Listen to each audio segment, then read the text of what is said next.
इसे अम्बाला हरियाणा से धर्मवीर खंडूजा ने पूछा है, साधना में हारा केंद्र का क्या महत्व है।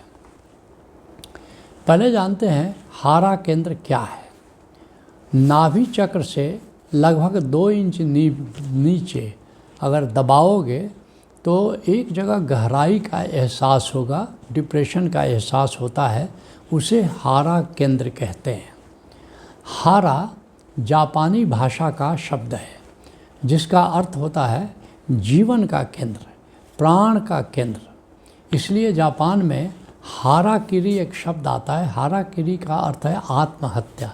जैसे कोई हार जाता है तो या कोई अपमानित महसूस करता है तो फिर वो अपना प्रतिष्ठा के लिए हाराकिरी करता है। और हाराकिरी एक तरह जैसे आत्महत्या हमारे यहाँ एक निंदित शब्द है, लेकिन जापान में हाराकिरी निंदित शब्द नहीं है। तो हाराकिरी हारा शब्द से ही आया है जिसका अर्थ होता है आत्महत्या। लेकिन संस्कृत में हाराकिरी को कहते हैं नाभि कुंड या कहते हैं अमृत कुंड। तो हारा केंद्र को अमृत कुंड भी कहते हैं, नाभि कुंड भी कहते हैं। अब हारा केंद्र, तूने पूछा है कि साधना में हारा केंद्र का क्या महत्व है, तो हारा केंद्र की साधना क्या होती है, हारा केंद्र की साधना कैसे होती है, इसके बारे में जानना ज़रूरी है। कि ये जो हारा केंद्र है ये मणिपुर चक्र का बटन है। जैसे तुम देखते हो स्विच कहीं और रहता है, बल्ब कहीं और जलता है या पंखा कहीं और चलता है, ठीक इसी तरह से हमारे चक्र कहीं और होते हैं और उनको जागृत करने का जो बटन होता है, स्विच होता है, वो कहीं और होता है। तो मणिपुर चक्र तो रीढ़ की हड्डी में नाभि चक्र के ठीक पीछे है, लेकिन उसको अगर जागृत करना है, उसको सक्रिय करना है, तो सक्रिय करने वाला जो बिंदु है वो हारा केंद्र है।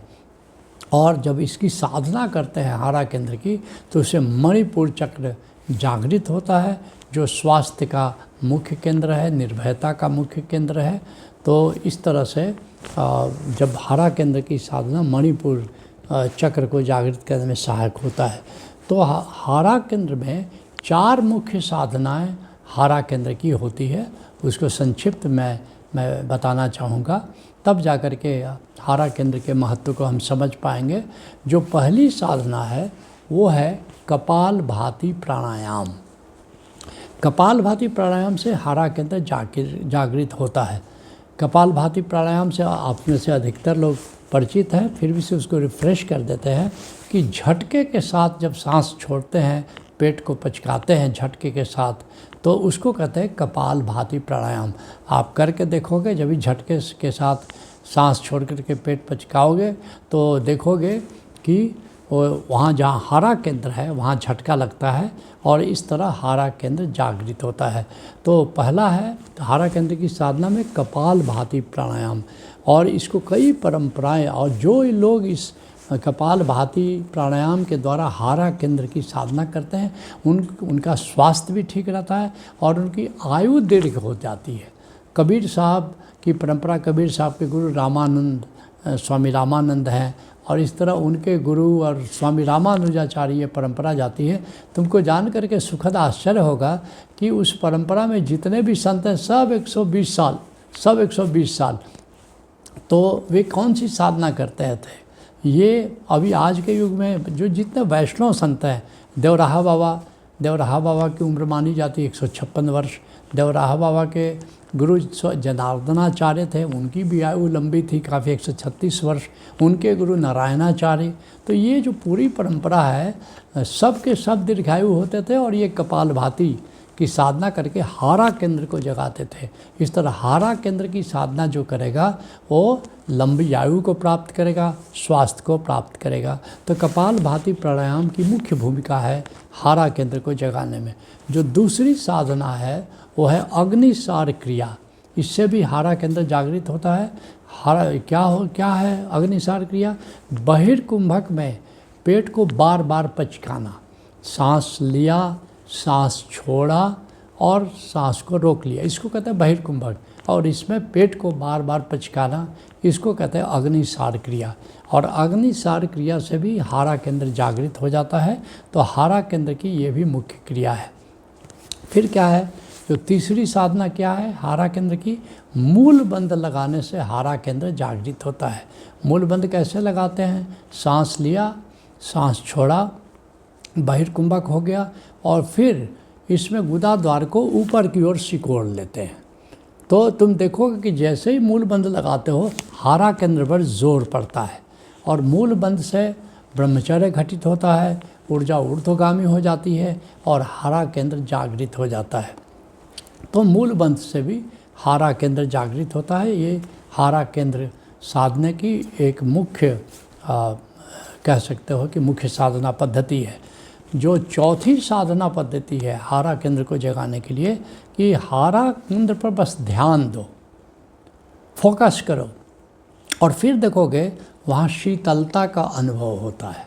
ऐसा लगता है कि बर्फ़ की डली वहाँ रखी हुई है। जैसे अमृत समाधि में आते हो तो ये साधना कराते हैं और तुम देख पाते हो कि वहाँ पर शीतलता का अनुभव होता है।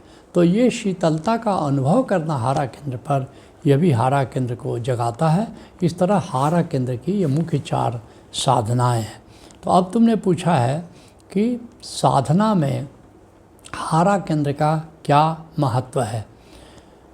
कहा जाता है कि महापंडित रावण ने इसकी साधना से मृत्यु पर नियंत्रण प्राप्त कर लिया था।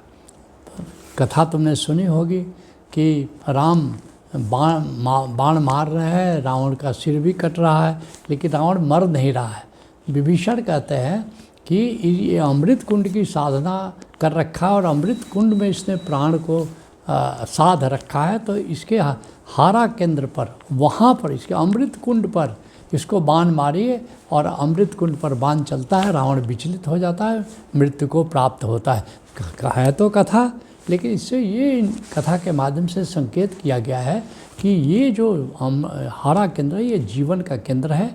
इस जीवन के केंद्र में जो साधना कर लेता है वो अमरत्व को करीब करीब प्राप्त करता है। और इसीलिए हारा केंद्र की साधना से अमृत तत्व का अनुभव होता है। अमृत तत्व का अनुभव होता है। इसलिए कहा जाता है कि लाओ त्से की, ओशो कहते हैं कि लाओ त्से की पूरी साधना पद्धति अमृत की साधना पद्धति है। ये लाओ त्से की साधना पद्धति में हारा केंद्र को ही साधा जाता है। तो अमृत की साधना के लिए हारा केंद्र की साधना की मुख्य भूमिका है।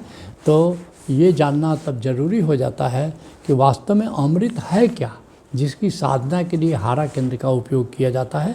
तो इसे 8 मुख्य बिंदुओं से हम समझेंगे कि अमृत क्या है। तथात पहला बिंदु है कि तथाता या सब्जेक्टिविटी का अनुभव होता है। इसलिए लाओ त्से की मुख्य साधना तथाता है। तथाता का अर्थ है कि हुक्म से राजी हो जाना, जो भी परम नियम के अनुसार जो चल रहा है उससे राजी हो जाना तथाता है। और साथ ही सब्जेक्टिविटी का अनुभव होता है, अर्थात कि आत्मा का अनुभव होता है, आत्मा होने का भाव जगता है। तो इस तरह से आत्मा होने के साथ साथ हुक्म से राजी होना, इसको एक तरह से कहते हो तथाता कहते हैं। तो जब अमृत तत्व का, जब तथाता का अनुभव हो जाए और सब्जेक्टिविटी का अनुभव हो जाए तो ये अमृत का अनुभव है। तथाता का अनुभव कह सकते हो कि हुक्म से हम राजी हो जा रहे हैं और साथ साथ हमको आत्मानुभव भी हो रहा है कि मैं आत्मा हूँ। तो आत्मा होने का अनुभव भी अमृत है, हुक्म से राजी हो जाने का अनुभव भी अमृत है। तो पहला है तथाता का अनुभव। हुक्म से जो अमृत है तो हम आराम से विचलित नहीं होते, जो चल रहा है उससे हम राजी हो जाते हैं। दूसरा क्या अमृत का अनुभव है कि ये सब्जेक्टिविटी अर्थात आत्मा होने का अनुभव है। फिर क्या है जो कहते हैं दिव्य शांति का अनुभव।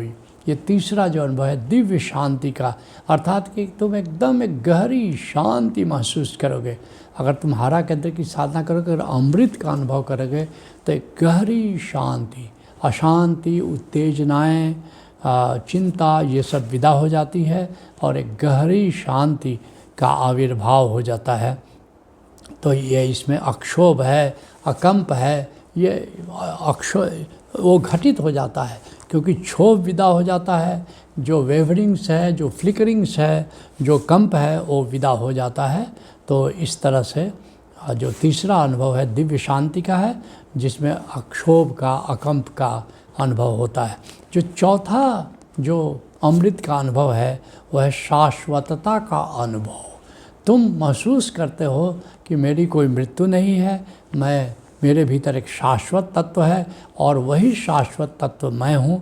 तो एटर्निटी का अनुभव, शाश्वतता का अनुभव, यह भी अमृत का अनुभव है। जो पांचवा अनुभव है वो स्थिरता का अनुभव है, स्टेबिलिटी का अनुभव है। एकदम अपने को स्थिर महसूस करते हो, अडोल महसूस करते हो।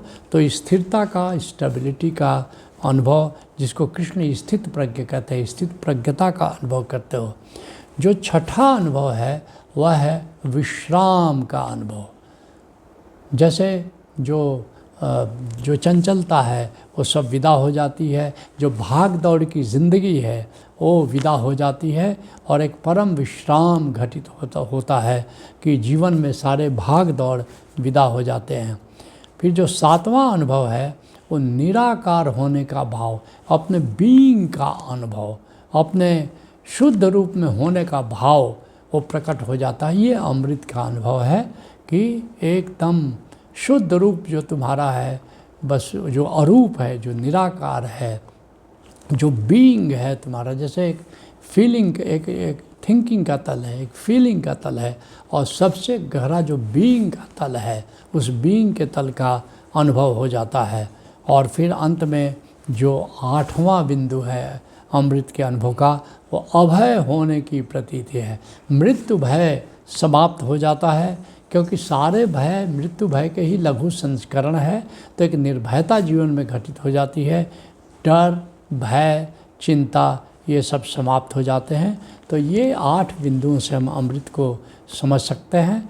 और ये जो अमृत का अनुभव है हारा केंद्र की साधना से प्राप्त होता है। जैसा मैंने कहा, लाओ त्से की जो मुख्य साधना पद्धति है वो अमृत की साधना है, तथाता की साधना है, हारा केंद्र की साधना है।